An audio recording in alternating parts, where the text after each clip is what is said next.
मंदिर किसने बनाया? और मंदिर दो है, एक प्राकृतिक मंदिर है और एक कृत्रिम मंदिर है। प्राकृतिक मंदिर किसने बनाया? ये सारे बैठे हुए प्राकृतिक मंदिर है। जितने नर नारी बैठे हैं, ये काया क्या है? Bodies temple. ये काया मंदिर है। इसका निर्माण किसने किया? प्रकृति ने, जिसको हम परोक्ष रूप से परमात्मा कहते हैं। ये मंदिर कौन बनाया? और इस ईंटा बालू सीमेंट वाला मंदिर कौन बनाया?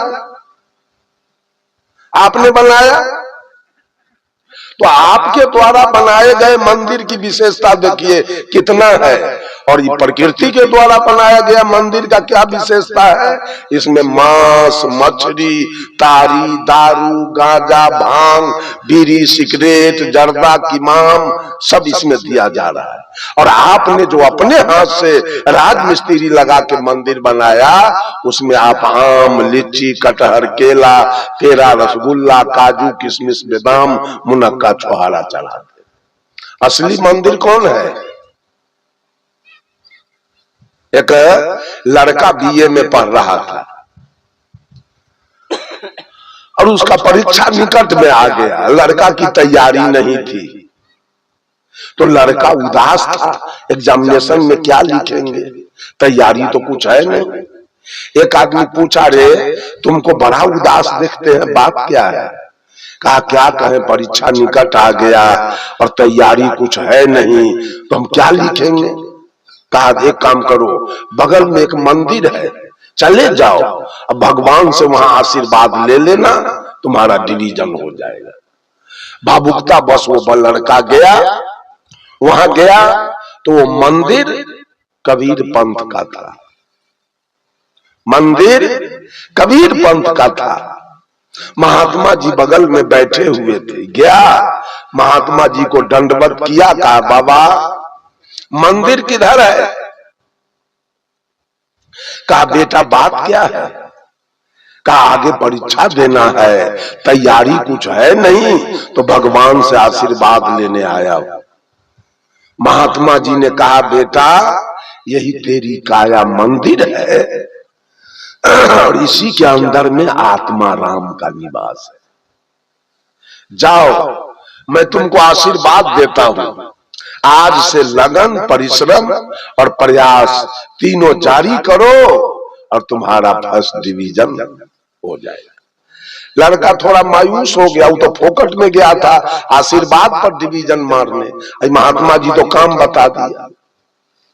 उदास होकर अपने घर आया और महात्मा जी के विचार को अपने जीवन में चरितार्थ किया। लड़का लगाया लगन, किया परिश्रम, प्रयास जारी रखा और एग्जामिनेशन में जाके बैठा और फर्स्ट क्लास फर्स्ट निकाल दिया।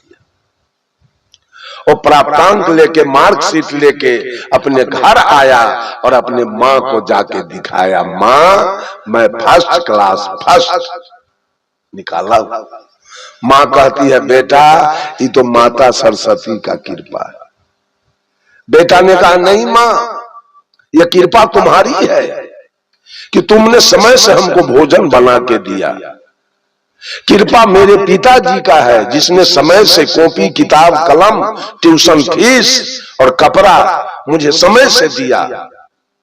और कृपा मेरे गुरु जी की है जो ईमानदारी के साथ पढ़ाया। और कृपा मेरी है कि मैंने लगन के साथ पढ़ा। इन चारों के कृपा से मैं फर्स्ट क्लास फर्स्ट निकाल। मां नहीं मानी, कहा कि नहीं माता सरस्वती का कृपा, तो पढ़ाया हुआ है। तो सारे लोग पढ़ा दिए हैं लोगों को, वो भूले कैसे? इतने में पिताजी कहीं से आए, पिताजी को मार्कशीट दिखाया तो वो क्या कहा, ये तो भोला बाबा का कृपा है। माता पिता से झंझट होने लगा। देखा माँ बाप की एक ही बेटा है, अब माता पिता हमसे दुखी हो जाए तो ऐसा काम ठीक नहीं है। माता पिता का बात मान लिया। ठीक है, तोरे दोनों के बात सही रहे, अब मैं विद्यालय नहीं जाऊंगा, अब मैं पढ़ाई नहीं करूंगा, अब माता सरस्वती और भोला बाबा के पूजा का सामग्री हमको दे दो, अब दोनों का मैं आज से पूजा शुरू करूंगा। पूजा शुरू किया, अगले साल एग्जामिनेशन में बैठा और फेल कर गया। आकर के अपने माता पिता को दिखाया, देखो माँ मैं फेल कर गया हूँ पूजा, भोला बाबा की पूजा, अब माता सरस्वती का पूजा का यही परिणाम। आपके अपने पसंदीदा YouTube चैनल खुशहाल जिंदगी टीवी का मकसद है आपको वहां पर पहुंचाना, उस शिखर पर बिठाना जिसके लिए आपका जन्म हुआ है। धर्म के नाम पर केवल पोंगापंथी और दकियानुसी विचारों में ना अटके रहें, न ही किसी कर्मकांड, पाखंड, ढोंग, ढकोसले, भ्रम और अंधविश्वास तथा छू मंतर और जादू मंतर चमत्कार में उलझे रहें। इसके लिए जन्म नहीं हुआ है। ये तो बिल्कुल सतही बातें हैं, बच्चों का खिलौना है। आपको सम्राट होने के लिए जन्म मिला हुआ है।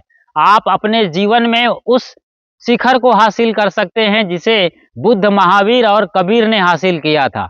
उसी शक्ति और सत्ता की आत्मा आपके भीतर बैठी हुई है, उसी को जानिए और उनको धुंधला करने वाले, उनको धूमिल करने वाले जो भी विचार हैं, जो भी परंपरा है, उनको बिल्कुल बेनकाब करिए। बहुत सुंदर, आपने हमारा पूरा साथ निभाया और आखिर तक इस वीडियो में आपने देखा और समझा तो ये जाना है कि किस तरीके से आपको लोग धर्म के नाम पर बरगला रहे हैं और भटका रहे हैं।